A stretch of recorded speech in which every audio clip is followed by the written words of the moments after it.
This made Jezebel unhappy, but the king, seeing her in this state, comforted her and granted her the wish to let her serve her God free. The king also built her a temple for Baal and Asherah. Soon the king would allow her to do whatever thing she wants, including threatening the whole nation, and those who will not worship her gods were executed. Her actions sent fear throughout the whole nation, and many prophets ran from Israel. When she heard that Elijah, a very powerful man of God, had killed the prophets of Baal, she did not send an army, only a letter to him. Despite his boldness on Mount Carmel, Elijah was so terrified by her threat that he ran for his life into the wilderness. He became deeply discouraged and even asked God to let him die.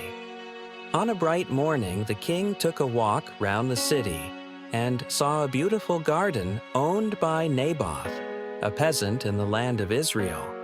The king wanted the garden for himself, but Naboth humbly declined and told him that it was the only inheritance from his parents and was not ready to part with it. This made the king unhappy, and he went home sad. The queen saw that the king and asked him why he was sad, and he said that Naboth refused to give him the beautiful garden. Jezebel comforted him, but little did the king know she had bad intentions. Jezebel sent out men who falsely accused Naboth. Then Naboth was arrested, and at the end he was killed. So the king went ahead to and made the garden his own, but God sent Elijah to tell. When Elijah saw Ahab, he asked, "Have you murdered and also taken possession?" So Elijah said, "Hear the word of the Lord, O ye king. In the place where dogs licked Naboth's blood, dogs will lick your blood. Yes, yours and dogs will devour Jezebel by the wall of Jezreel."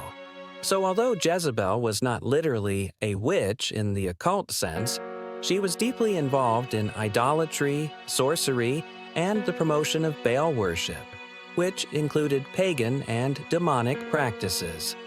Her spiritual influence was so dark and intense that it shook even a mighty prophet like Elijah.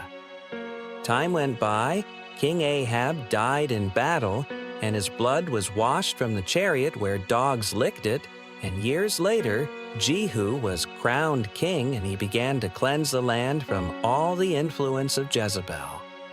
When Jezebel heard that Jehu was coming to the palace, she painted herself with kohl